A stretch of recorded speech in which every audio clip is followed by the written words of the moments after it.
It was Father's Day.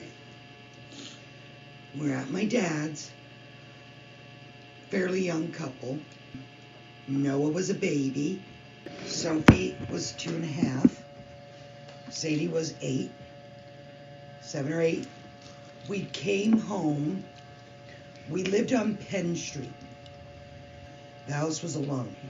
It had a long driveway that came up the hill and around to face the house. It was a 2-story huge house, and it had a full staircase on the second floor up to the attic that was unfinished.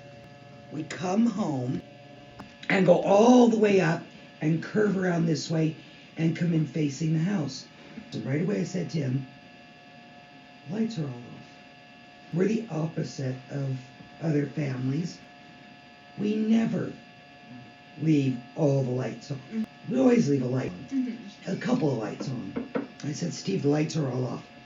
We get out of the car, walk up to the front door. It's locked. I said, the door's locked. So Steve went through the garage door into the house and opened the front door for me and the kids. The dog is in the backyard, locked out, going nuts.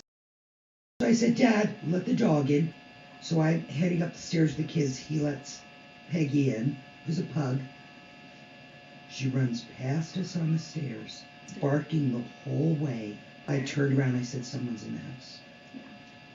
And he said, no. I said, no, someone's up there. I get the kids and I head to the front door. And he goes, I'm going to go up and check. And I said, you're free to do that, but you're not going to do it till I have to get the baby in the car seat. I have to get in the car and I have to start the engine. Because they're not going to be traumatized the rest of their life hearing you bludgeon to death. Me screaming and me trying to run with that. And then he just looked at me. Okay, I'll go with you. So we get in the car and we drive back to my dad's. My brothers are all there. I said, you guys, I think there's someone in our house. Mm-hmm. 5 of them are just so gung-ho. Jimmy grabs a baseball bat. They all pile into the car and go tearing up to the house. They come around up the big, long driveway.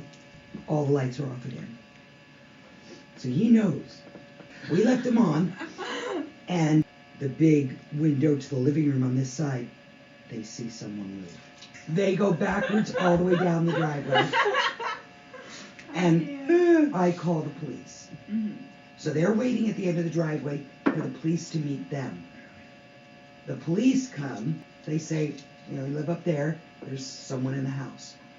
So the police drive up. They go in with Steve. They search the whole house.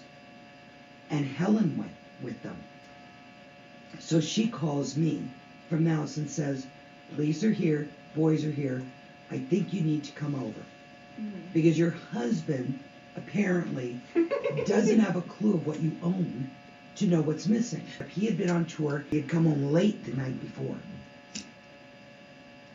So I go over. I leave the kids with my mom and sisters. I go over and I go upstairs, and right away I go, okay, there's this huge double door hall closet before the master bedroom.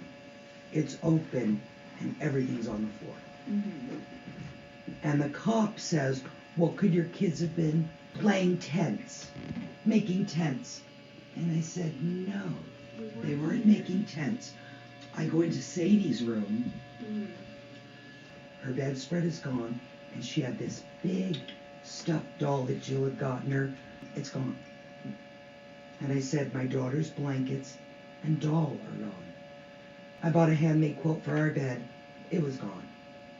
And I told the cop, okay, this really, really has me concerned.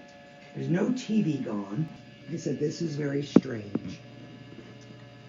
They clear the house. The cops say, okay, the house is clear. There's no one here, but we agree, this is off. One of the cops leaves. There's one left. He's writing the report downstairs of the items that are missing. I've already decided, no way I'm staying there. This person's either after me or my daughter, and they're weird. So my brothers are searching through the house too, and asking the cop questions. Then John comes, opens up his apartment. David and Frankie go up the staircase to the attic, which the cops have already looked in, and say, there's some blankets up here. The cops have already been in the attic, said there's nobody there, but they never say anything about blankets. So we go up to the attic, and Frankie and the cop and David and Daniel and Dad's there, and Helen and me and Jen are in the dining room.